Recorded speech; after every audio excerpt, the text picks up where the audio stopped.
Hey everyone, my name is Madison, and this is the story of how love became the cruelest form of revenge. It started at a coffee shop on a rainy Tuesday morning in October, the kind of morning where the sky was so gray it felt like the world had forgotten what sunshine looked like. I was running late for work, my umbrella had broken 2 blocks back, and my hair was plastered to my face in wet, dark streaks. I stumbled through the door of Greystone Cafe, shivering, desperate for warmth and caffeine. That is when I saw him. Ethan Cole stood at the counter, laughing at something the barista said. He had one of those laughs that made everyone around him smile without knowing why. His dark hair was messy, like he had just rolled out of bed, and he wore a leather jacket over a simple white tee that somehow looked effortless and perfect. When he turned to grab his coffee, our eyes met. Just for a second. But in that second, something shifted in my chest. A flutter I had not felt in years, maybe ever. He smiled at me.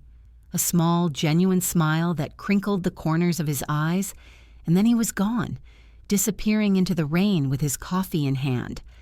I stood there, dripping on the tile floor, wondering why my heart was racing over a stranger's smile. It was foolish, I know, but sometimes the heart does not ask for permission before it makes decisions that will destroy you. I saw him again 3 days later. Same coffee shop, same time, like the universe was playing a game I had not agreed to join. This time, I was early. I had my laptop open, pretending to work on a presentation, but really I was just hoping he would walk through that door again. And he did. He ordered the same thing, a black coffee, extra shot of espresso, and as he waited, he glanced around the cafe. His eyes landed on me, and this time, recognition flickered across his face. He walked over, casual and confident, holding his coffee like it was the most natural thing in the world to approach a stranger. "Rainy Tuesday, girl," he said, grinning. "You're back." I blinked, caught off guard. "Rainy Tuesday, girl? You were soaked last time I saw you, looked like you had been through a hurricane." His smile widened. "I'm Ethan." "Madison," I said, and my voice came out softer than I intended. "Mind if I sit, Madison?" I should have said no. I should have seen the warning signs, the red flags waving frantically in the background of my intuition. But I did not. I smiled and nodded, and Ethan Cole sat down across from me, and just like that, my life changed. We talked for 2 hours that morning. I was late for work, but I did not care. Ethan had this way of making you feel like you were the only person in the room, the only person who mattered. He asked questions about my life, my dreams, my favorite books and movies, and he listened. Really listened, like every word I said was important. He told me he was a photographer, freelance, traveling for work but based here in the city. He showed me photos on his phone, stunning images of landscapes and strangers and moments frozen in time. His work was beautiful, raw, honest. "You see the world differently," I said, scrolling through his portfolio. "I just capture what's already there," he replied. "Most people walk past beauty every single day and never notice it." He looked at me when he said it, and my stomach flipped. Over the next few weeks, we kept running into each other. At first, it felt like coincidence. Then it felt like fate. We exchanged numbers. We texted late into the night. We met for coffee, then lunch, then dinner. He took me to art galleries and hole-in-the-wall restaurants I would never have found on my own. He made me laugh until my sides hurt. He made me feel seen in a way I had never felt before. I was falling for him, hard and fast and recklessly, and I thought, maybe, just maybe, he was falling for me too. Then came the night that shattered everything. It was a Friday in late November. Ethan had invited me to a gallery opening. One of his friends was showcasing their work, and he wanted me there. I dressed carefully, a black dress that made me feel confident, heels that hurt but looked good, hair and makeup done perfectly. I wanted him to see me differently that night, not as a friend, as something more. I arrived at the gallery buzzing with nervous energy. The space was packed, people milling around with wine glasses, admiring the art on the walls. I scanned the crowd looking for Ethan, and then I saw him. He was standing near the back, laughing, his arm wrapped around someone's waist. A woman. She was beautiful in that effortless way some people are. Long blonde hair, delicate features, a smile that lit up the room. She leaned into him, comfortable and familiar, and he kissed the top of her head, a gesture so intimate it felt like a punch to the gut. I froze. My brain could not process what I was seeing. This could not be real. This could not be happening. But it was. Ethan looked up and our eyes met across the crowded room. For just a moment, something flickered in his expression. Surprise, maybe. Guilt, possibly. But then he smiled, that same warm smile he always gave me, and he waved me over. I do not know why I walked toward them. Maybe it was shock. Maybe it was denial. Maybe some part of me needed to hear him explain, needed to believe there was a reasonable explanation for what I was seeing. "Madison," Ethan said brightly as I approached. "I'm so glad you made it. This is Chloe, my girlfriend." Girlfriend. The word hit me like a freight train. Chloe extended her hand, smiling warmly. "It's so nice to meet you. Ethan's told me so much about you. He said you two have become really good friends." Friends. I shook her hand, numb, my mouth moving on autopilot. "Nice to meet you, too." "Chloe's a graphic designer," Ethan said, pulling her closer. "We've been together for about 2 years now. She just moved back to the city last month. She was in Portland for work." 2 years. 2 years. All those late-night texts. All those dinners. All those moments I thought meant something. And he had a girlfriend the entire time. He had someone he went home to, someone he loved, someone who was not me. I stood there in that crowded gallery, surrounded by strangers and beautiful art, and I felt like the loneliest person in the world. "Madison's a marketing analyst," Ethan said to Chloe, still smiling, completely oblivious to the fact that I was dying inside. "She's brilliant. We've been grabbing coffee a lot, talking about life and art and everything in between." "That's wonderful," Chloe said genuinely. "Ethan needs more friends who appreciate his work. Most people don't get it." I wanted to scream. I wanted to run. I wanted to disappear into the floor and never resurface. Instead, I smiled. "Yeah, his work is incredible." We made small talk for a few more agonizing minutes before I excused myself, mumbling something about needing air. I walked out of that gallery, my heels clicking against the pavement, and I did not stop walking until I was 6 blocks away, standing in front of a convenience store, tears streaming down my face. How could I have been so stupid? How could I have misread everything so completely? I had built an entire fantasy in my head, a future that never existed, based on nothing but kind words and shared coffees, and the way he looked at me sometimes like I mattered. But I did not matter, not the way I wanted to. I was just a friend. Before you keep listening, I want to ask you something. Have you ever loved someone who did not love you back? Have you ever felt invisible to the one person you wanted to see you most? Drop a comment and let me know. And if this story is hitting you in the chest right now, hit that like button. Share this with someone who needs to hear it. Subscribe if you haven't already, because what happens next, it gets so much messier. Trust me on that. Now, back to that night. I did not talk to Ethan for 2 weeks after the gallery opening. I ignored his texts, declined his calls, made excuses when he asked to meet up. I needed space. I needed to grieve the relationship I thought we had, the future I thought was possible. But grief. Grief is a tricky thing. It does not follow a straight line. It twists and turns, and sometimes it transforms into something darker, like anger, like bitterness, like the desperate need to be chosen, even if you know you should not want to be. Ethan showed up at my apartment on a Wednesday night, unannounced. I opened the door, and there he was, standing in the hallway with that same concerned expression he always wore. when he thought something was wrong. "Madison, what's going on?" he asked, stepping inside without waiting for an invitation. "You've been ignoring me for 2 weeks. Did I do something wrong?" Did he do something wrong? The audacity. "No," I said, closing the door behind him. "You didn't do anything wrong." "Then why are you avoiding me?" I could have told him the truth. I could have laid my heart bare and said I had feelings for him, that seeing him with Chloe had broken something inside me, that I needed distance to heal. But I did not. Instead, I lied. "I've just been busy," I said, shrugging. "Work's been crazy." He did not believe me. I could see it in his eyes. But he did not push. He just nodded, accepting my excuse because it was easier than digging deeper. "Okay," he said softly. "I've missed you, though." Missed me. 3 simple words that reignited every feeling I had been trying to bury.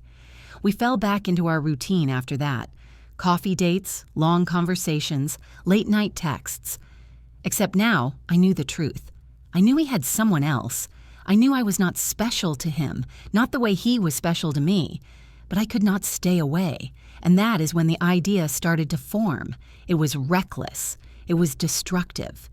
It was the kind of thing you think about in the dark hours of the morning when logic has left the building and all that is left is raw, aching need. What if I told him how I felt? What if I laid it all out there, confessed everything, and let him choose? Maybe, just maybe, he would choose me. It was foolish. I knew it was foolish. But love makes you do foolish things. So I planned it. I picked a day, a time, a place. I rehearsed what I would say over and over until the words felt like a script burned into my brain. And then, on a cold December evening, I did it. We were at his apartment sitting on his couch, drinking wine and talking about nothing in particular. Chloe was out of town for work, something Ethan had mentioned casually, like it was no big deal, but it felt like an opportunity, a sign. I set my wine glass down, my hands trembling slightly, and I turned to face him. "Ethan," I said, my voice barely above a whisper, "I need to tell you something." He looked at me, curious, open, completely unaware of what was coming. "I have feelings for you," I said, the words tumbling out before I could stop them. "I've had them for a while now, and I know you're with Chloe. I know this is complicated, but I can't keep pretending I don't feel this way. I love you, Ethan, and I think, maybe, you feel something for me too." The silence that followed was deafening.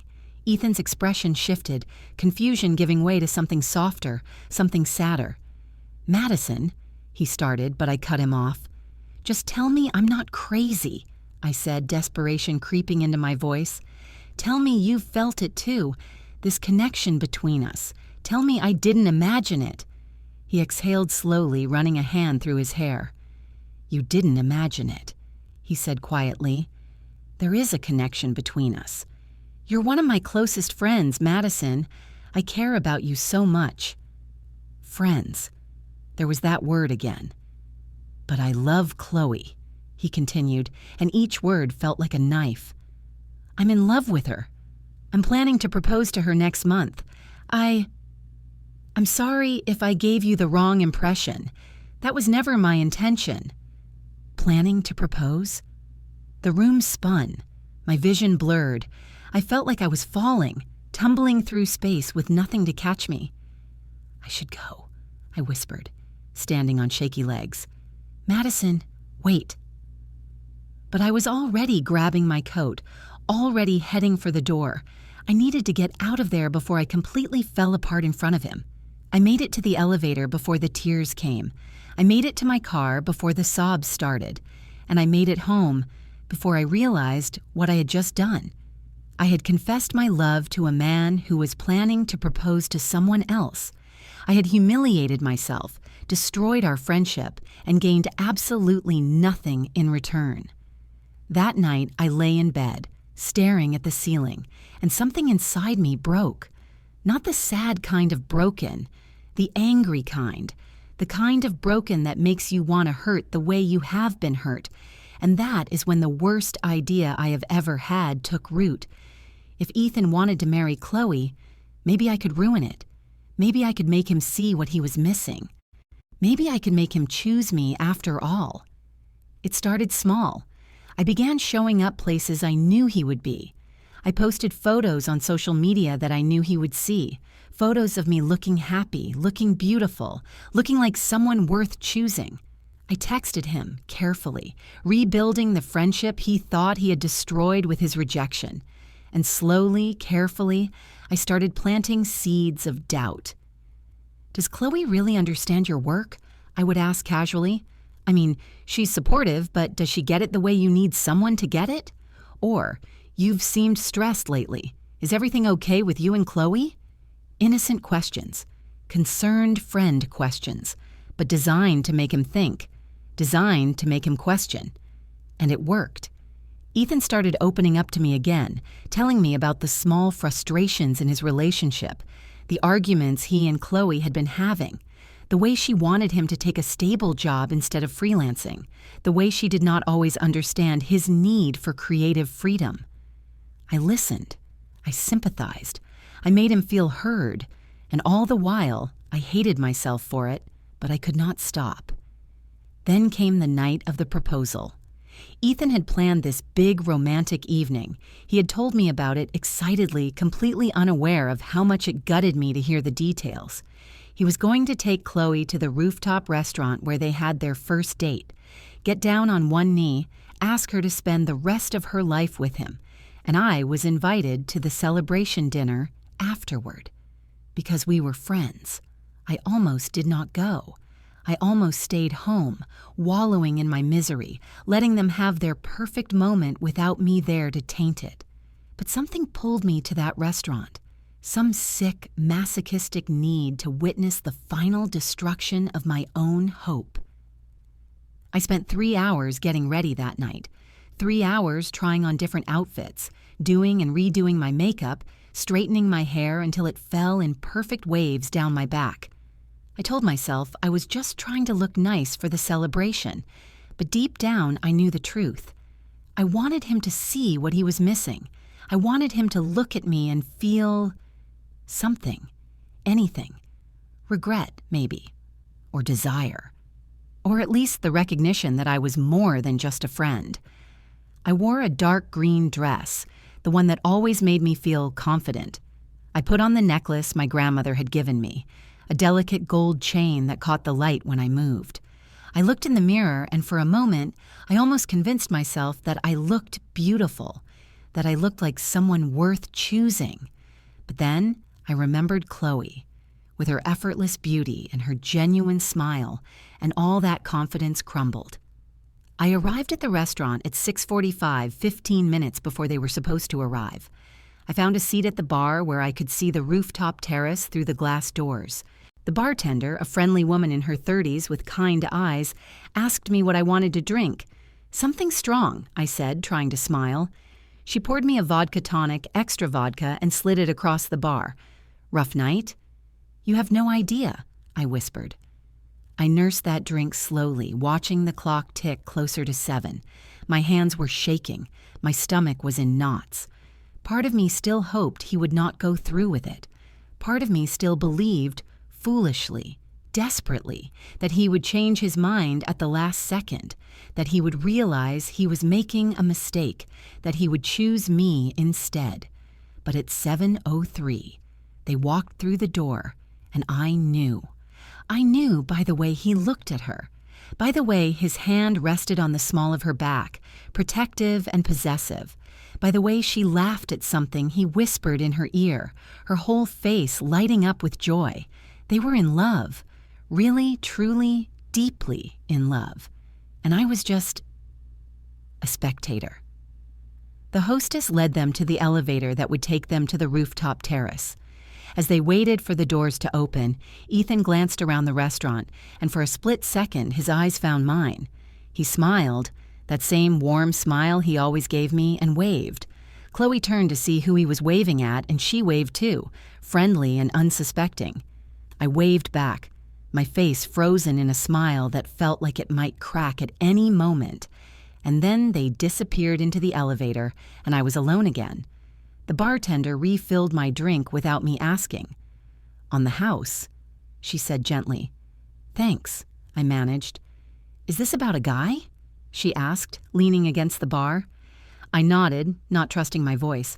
"They're the worst, aren't they?" She smiled sadly. "The ones who don't choose us, the ones who make us feel like we're almost enough but never quite there." "Yeah," I whispered. "They really are." We sat in silence for a moment, and then she said something that stayed with me, something I should have listened to but did not. "You know what I learned the hard way? You can't make someone love you. You can be perfect. You can be everything they need. You can bend yourself into a pretzel trying to fit into their life.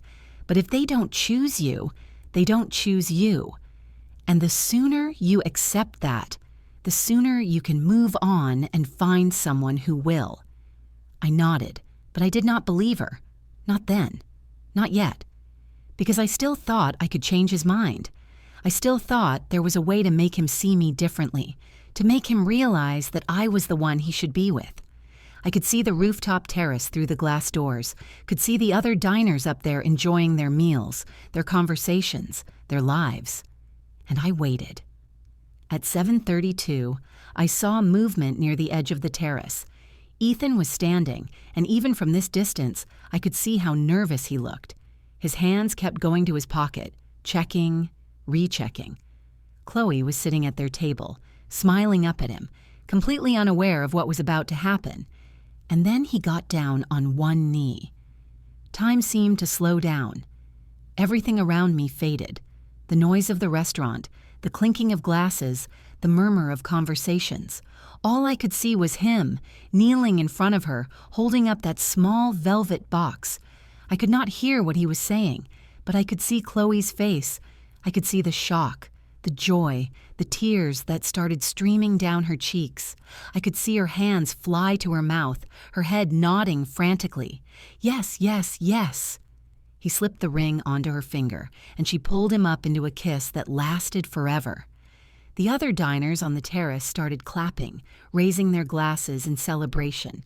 Strangers congratulating strangers on a love story that had nothing to do with them but made them happy anyway. And I sat at the bar, watching, invisible, as the man I loved promised forever to someone else. The bartender noticed my tears before I did. She slid a napkin across the bar without saying anything, giving me the grace of pretending she had not seen me break. "Thank you," I whispered, dabbing at my eyes. "You're going to be okay," she said softly. "I know it doesn't feel like it right now, but you will be." I wanted to believe her, but sitting there in that moment, watching the love of my life celebrate his engagement to someone else, I could not imagine ever being okay again. 20 minutes later, they came down from the terrace. They were glowing, radiant, surrounded by a bubble of happiness that seemed to make everything around them brighter. Friends had started to gather in the private dining room the restaurant had set aside for the celebration. I could hear laughter, cheering, the pop of champagne corks. I should have left then. I should have slipped out the door, gone home, cried myself to sleep, and started the long, painful process of moving on. But I did not. At 7:15, they arrived. Chloe looked stunning in a red dress, her blonde hair cascading over her shoulders. Ethan looked nervous, his hands fidgeting with something in his pocket. The ring. They were seated at a table near the edge of the terrace, the city lights twinkling below them like 1,000 tiny stars. I watched as they ordered wine, as they talked and laughed, as Ethan's nervousness grew more and more obvious. And then, just as the waiter brought their main course, Ethan stood up. He got down on one knee. He pulled out a small velvet box, and the entire restaurant fell silent. I could not hear what he was saying from where I sat, but I did not need to. I could see it on Chloe's face, the shock, the joy, the tears streaming down her cheeks as she nodded. "Yes, yes, yes." He slipped the ring onto her finger. They kissed.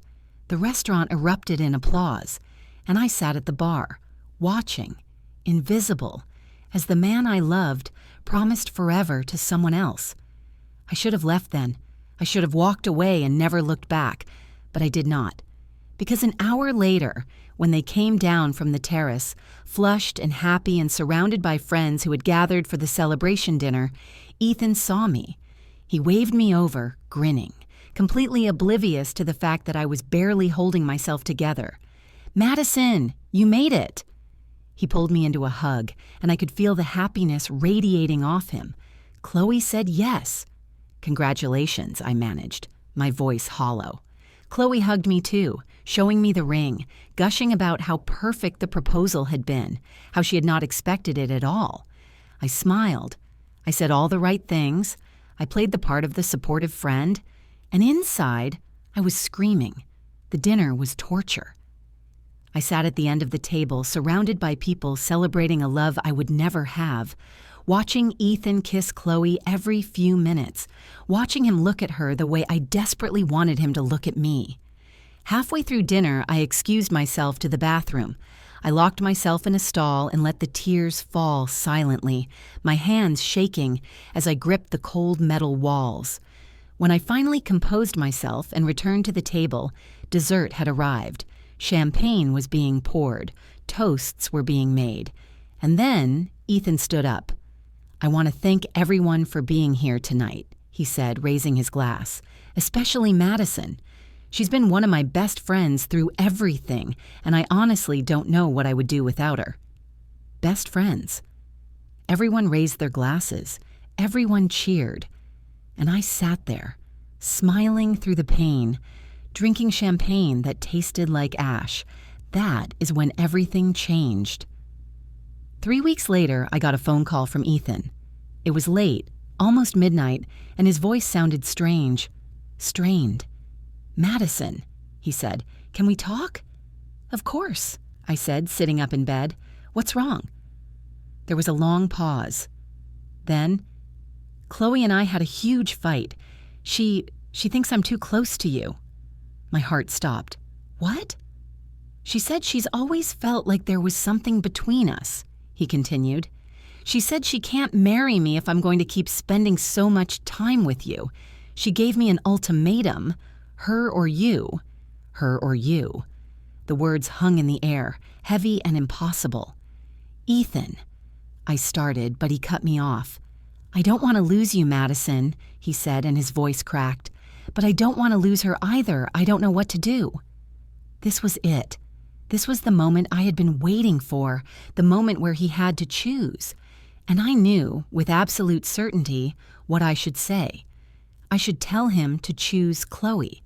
I should tell him that she was right, that he and I had been too close, that I had crossed lines I should not have crossed. I should set him free to be happy with the woman he loved. But I did not. Instead, I said, "You shouldn't have to choose between the people you care about, Ethan. If she's making you choose, maybe she's not the right person for you." It was manipulative. It was cruel. It was everything I had become in the months since I had fallen for him. And it worked. 2 days later, Ethan showed up at my apartment. His eyes were red, his face haggard. "I ended it with Chloe," he said quietly. My breath caught. "What?" "I couldn't do it," he said, stepping inside. "I couldn't lose you. I couldn't marry someone who doesn't understand how important you are to me." He had chosen me. After everything, after all the pain and the rejection and the heartbreak, he had chosen me. I should have felt victorious. I should have felt happy. But all I felt was empty. Because I knew the truth. He did not choose me because he loved me. He chose me because I had manipulated him into it. Because I had poisoned his relationship from the inside out. Because I had made myself indispensable while slowly destroying the woman he actually wanted to be with. And 3 weeks after that, Ethan asked me to marry him. We were sitting on my couch, the same couch where I had confessed my feelings months earlier. He had been staying at my place more and more, slowly moving his things in, slowly building a life with me. He took my hand, looked into my eyes, and said, "Madison, I love you. Will you marry me?" And I said yes. Not because I was happy, not because this was what I wanted anymore, but because I had spent so much time and energy and pieces of my soul getting to this point that I could not turn back now. I said yes, because saying no would mean admitting that everything I had done was for nothing. I said yes because I had destroyed his relationship, manipulated his emotions, and twisted our friendship into something unrecognizable, and I needed it to mean something. I said yes, and it felt like signing my own death warrant. The engagement lasted 6 months, 6 months of pretending to be happy, 6 months of planning a wedding I did not want, 6 months of watching Ethan try to love me the way he had loved Chloe, and failing. And those 6 months destroyed me in ways I did not even fully understand at the time. At first, I tried to convince myself that everything would be okay, that once we were married, once we made it official, the doubt would disappear, the guilt would fade, we would build something real together, something honest, something that was not built on lies and manipulation. But you cannot build a house on a broken foundation. You cannot create something beautiful out of something rotten. The first week after our engagement, Ethan moved into my apartment completely. We packed up the last of his things from his old place, the place he had shared with dreams of Chloe, and we tried to make my space into ours. But it never felt right. His photographs did not look right on my walls. His books did not fit with mine on the shelves. His coffee mugs, the ones Chloe had probably bought for him, sat in my cabinet like ghosts of a relationship I had killed. We went through the motions of being engaged. We told our families, who congratulated us with varying degrees of enthusiasm. My mother was thrilled, telling me she had always known Ethan and I were meant to be together.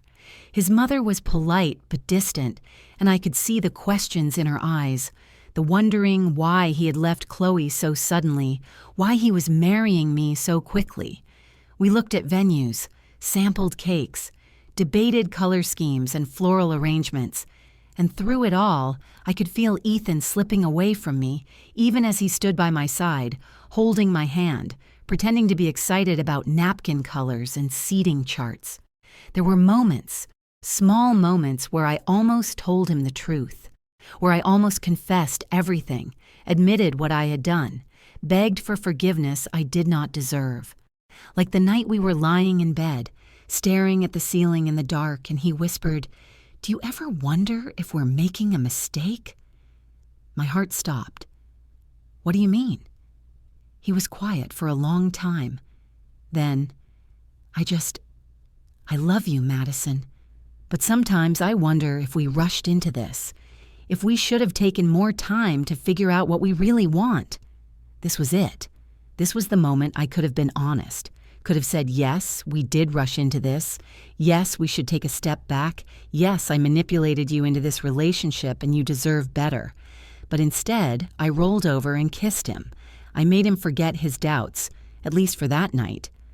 I pushed down the truth and buried it deeper, because I was terrified of what would happen if I let it surface. 3 months into our engagement, Ethan started having nightmares. I would wake up in the middle of the night to find him sitting on the edge of the bed, his head in his hands, his breathing ragged. "What's wrong?" I would ask every single time, and every single time he would say, "Nothing, just a bad dream, go back to sleep." But I knew. Deep down, I knew exactly what he was dreaming about. Or rather, who? Chloe. He still loved her. Maybe he had never stopped. Maybe breaking up with her had been the biggest mistake of his life, and he was only just starting to realize it. And I was the reason he had made that mistake. 4 months in, we had our first real fight. It started small, something stupid about wedding invitations and guest lists, but it escalated quickly, all the unspoken tension and resentment bubbling to the surface. "You're not even excited about this wedding," I yelled, tears streaming down my face. "You've been going through the motions like it's some kind of obligation instead of something you actually want."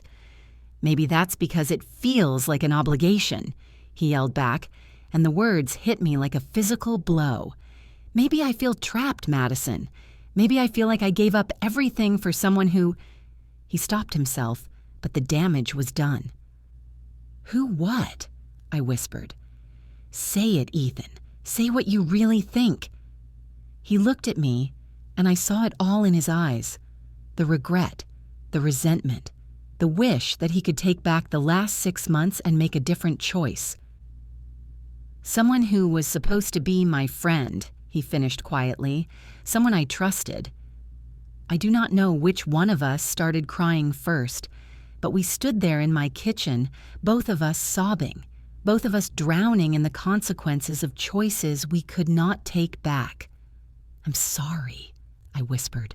"I'm so sorry." "I am too," he said. We did not talk for 2 days after that fight. We moved around each other like ghosts, careful not to touch, careful not to make eye contact. The apartment that had never quite felt like ours became a prison for both of us. On the 3rd day, I found him sitting on the couch, staring at his phone. His face was pale, his hands shaking slightly. "What is it?" I asked, even though part of me did not want to know. He looked up at me, and I saw tears in his eyes. "Chloe's engaged," he said, his voice hollow. "One of our mutual friends just posted about it on social media. She's engaged to someone she met in Portland. They're getting married in the spring." The room tilted. Even though I had no right to feel anything about this, even though I had done this to him, to her, to all of us, I felt a sick twist of something that might have been guilt or jealousy, or just the horrifying realization that Chloe had moved on while we were still stuck in the wreckage I had created. "How do you feel about that?" I asked quietly. He did not answer. He just stared at his phone, at the photos of Chloe smiling with her new fiancé, at the life she was building without him. And I knew. In that moment, I knew with absolute certainty that I had destroyed something beautiful, something real, something that could have lasted forever if I had just stayed out of the way. 2 weeks later, I found the letter from Chloe in his desk drawer, and that was when everything I had been desperately trying to ignore came crashing down around me. Because here is the truth they do not tell you about getting what you want through manipulation and lies. It does not feel good. It feels hollow. It feels like wearing someone else's clothes, living someone else's life, pretending to be someone you are not. Ethan was kind to me. He was affectionate. He said he loved me. But I could see it in his eyes sometimes, late at night when he thought I was asleep. The doubt, the regret, the wondering if he had made a terrible mistake, and I could not blame him, because I wondered the same thing. 2 months before the wedding, I found out the truth. I was at Ethan's apartment, the one he had kept even though he was basically living with me looking for a phone charger. I opened a drawer in his desk, and there it was, a letter from Chloe. It was dated a week after their breakup, and the handwriting was shaky, emotional. "Ethan," it read, "I know you've made your choice, and I have to respect that. But I need you to know something. Madison is in love with you. She has been for months. I saw it every time she looked at you, every time she found an excuse to be near you. I tried to tell myself I was being paranoid, that I was imagining things, but I wasn't. She's been trying to come between us from the beginning, and I think, deep down, you know that too. I don't know if she's manipulating you or if you genuinely have feelings for her, but I need you to ask yourself one question. Do you love her? Or do you just feel obligated to her because she's been there? Because if it's the latter, you're making the biggest mistake of your life. I love you, Ethan. I always will. But I won't compete for you. I won't beg you to choose me. I deserve better than that.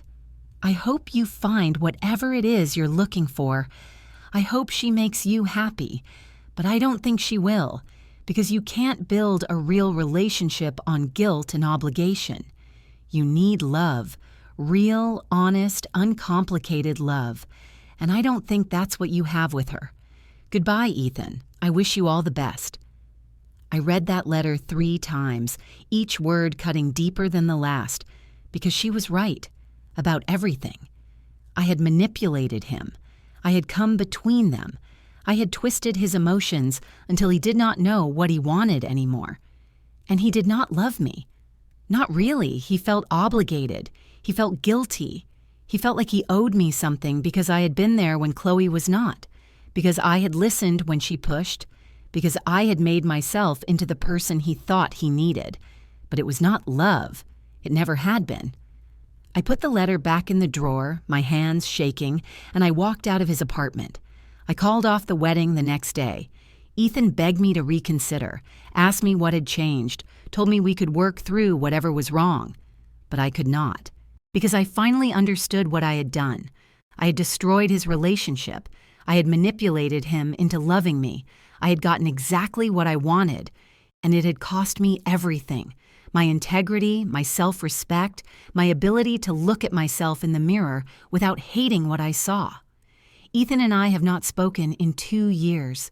I heard through mutual friends that he moved to Portland, that he reconnected with Chloe, that they are trying to rebuild what I tore apart.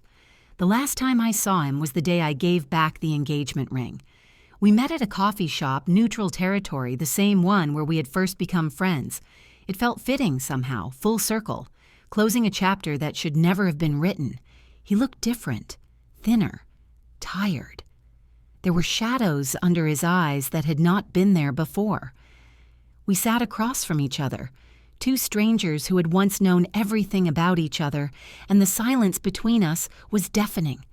I slid the ring box across the table. "I can't do this," I said simply.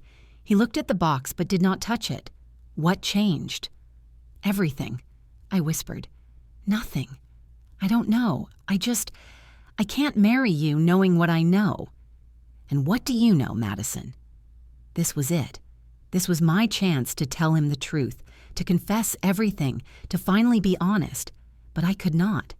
Because some truths are too painful to speak out loud. Some confessions would hurt him more than the silence. "I know that you don't love me," I said instead.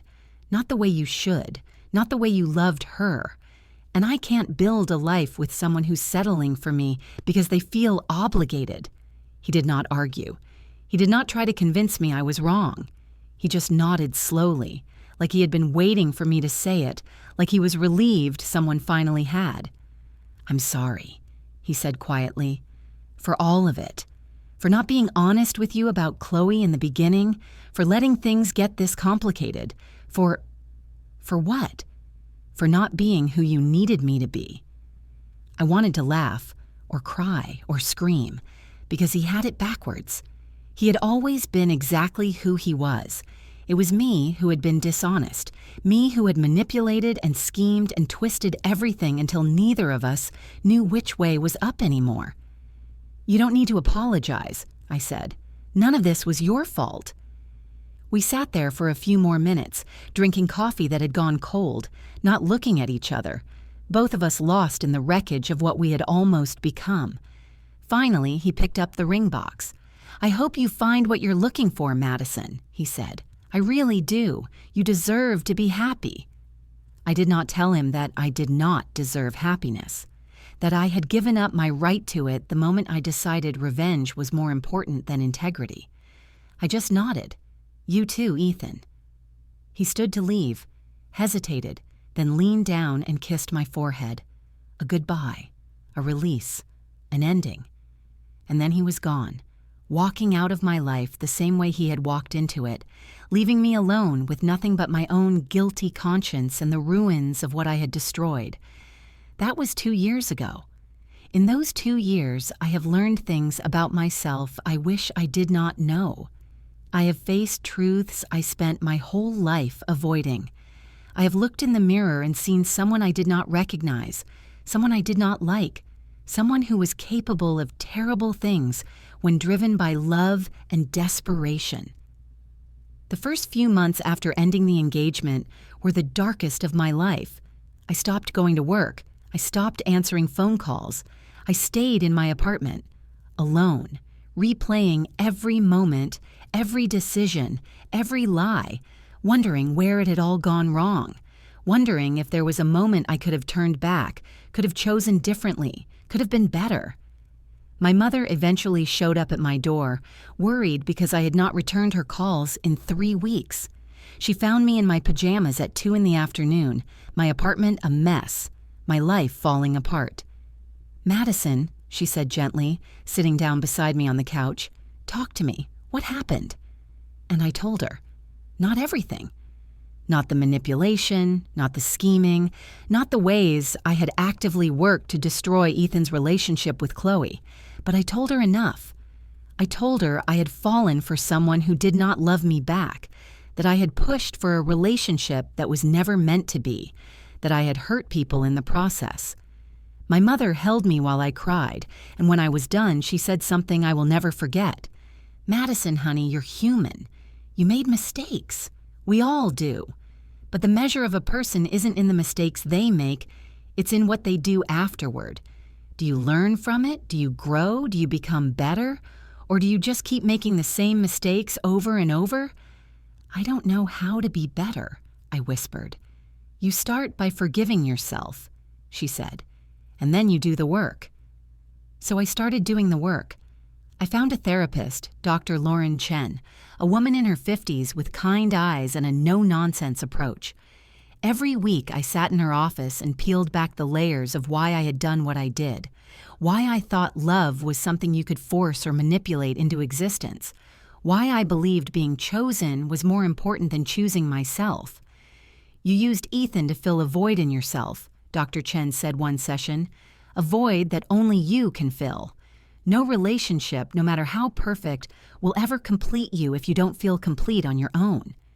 It sounded simple when she said it, but learning to actually live that truth, that was the hardest thing I have ever done. I started small. I rejoined a book club I had abandoned when I started spending all my time with Ethan. I took a pottery class, something I had always wanted to try but never made time for. I reconnected with friends I had neglected, friends who welcomed me back with grace and understanding. I learned to sit with myself, with my own thoughts, with my own company, without needing someone else to validate my existence.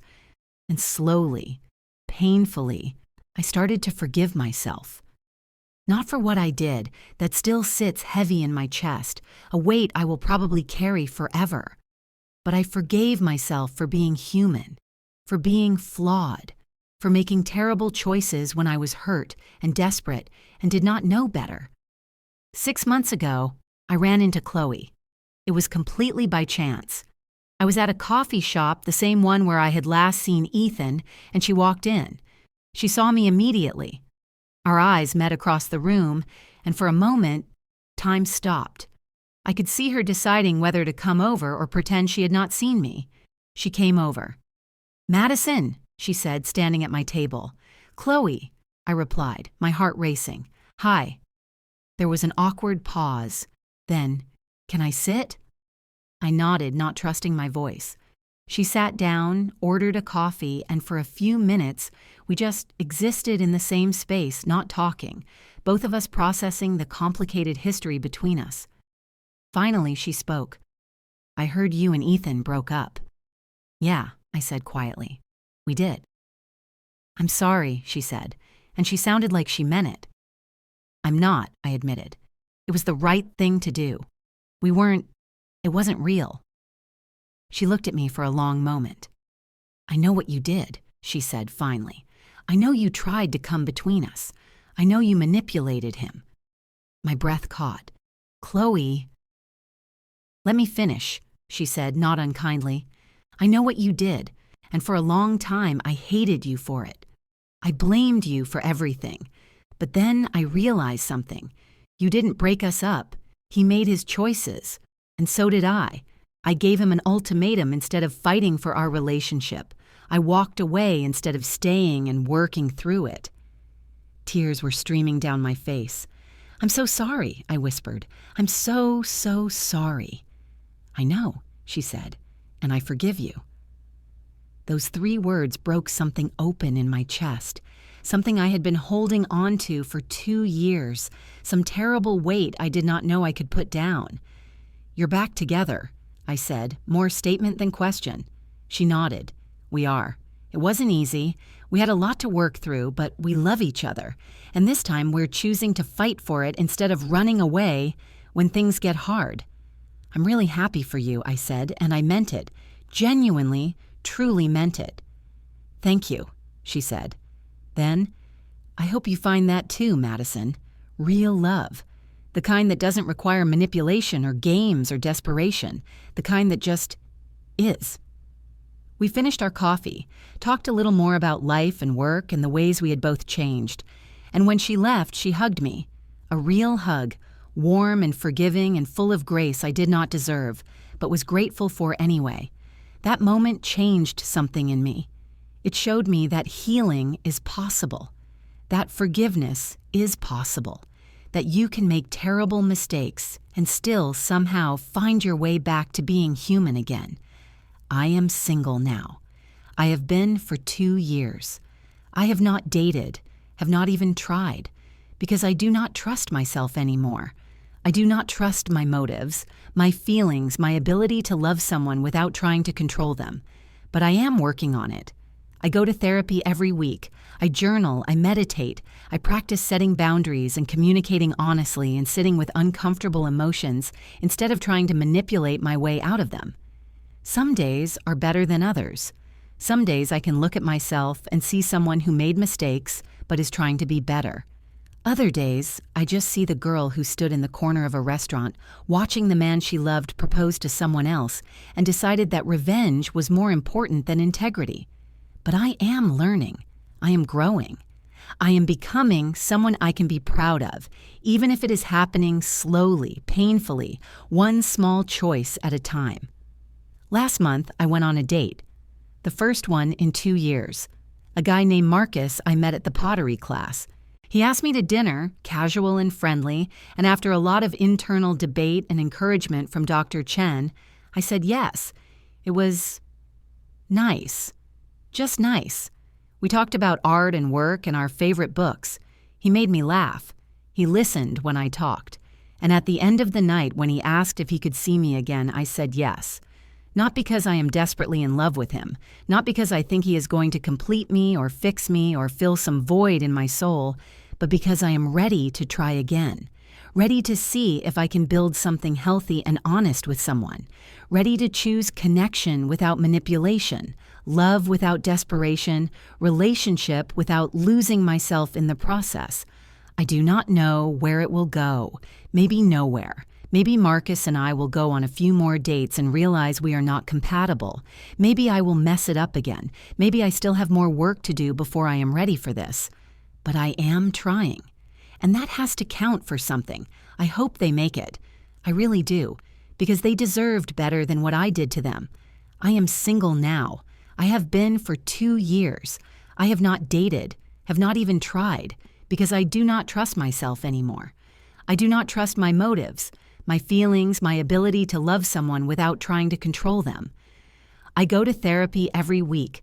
I am working on myself, trying to understand why I did what I did, trying to forgive myself even though I do not know if I deserve it. Some days are better than others. Some days I can look at myself and see someone who made mistakes but is trying to be better. Other days, I just see the girl who stood in the corner of a restaurant watching the man she loved propose to someone else and decided that revenge was more important than integrity. If this story resonated with you, if you have ever made choices you regret, if you have ever let love twist you into someone you do not recognize, you are not alone. Share this. Leave a comment, hit that like button, and subscribe, because stories like this need to be told. We need to talk about the things we are ashamed of, the mistakes we make, the ways we hurt people when we are hurting ourselves. Love should not be a weapon. It should not be a game. It should not be something we manipulate and twist and force into existence. Real love is honest. It is kind. It is choosing someone because they choose you, not because you tricked them into it. I know that now. I just wish I had known it sooner. My name is Madison, and I proposed to a man who was already in a relationship. I watched him kiss her. I stood in the corner, invisible and breaking, and then I made him choose me, and I lost myself in the process. This is my story. This is my truth. This is what happens when love becomes revenge, and I am still learning how to forgive myself for it. Madison's journey began in a rainy coffee shop and led her down a dark path of manipulation, where she successfully broke up Ethan and Chloe's engagement only to realize she couldn't build a life on the ruins of someone else's happiness. After calling off her own hollow wedding and spending 2 years in self-reflection and therapy, she finally found a path toward forgiveness through a chance encounter with Chloe and the courage to start over with someone new. Real love is not a prize to be won through strategy or a weapon to be used for revenge.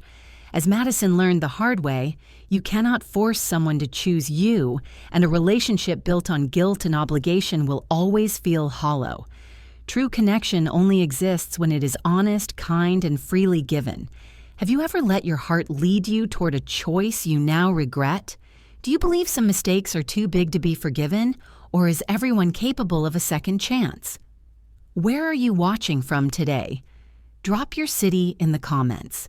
If Madison's story hit you in the chest or made you rethink your own relationships, please hit the like button. Share this with someone who might be struggling with a complicated heart, and subscribe for more raw, honest stories about the messy reality of love and life.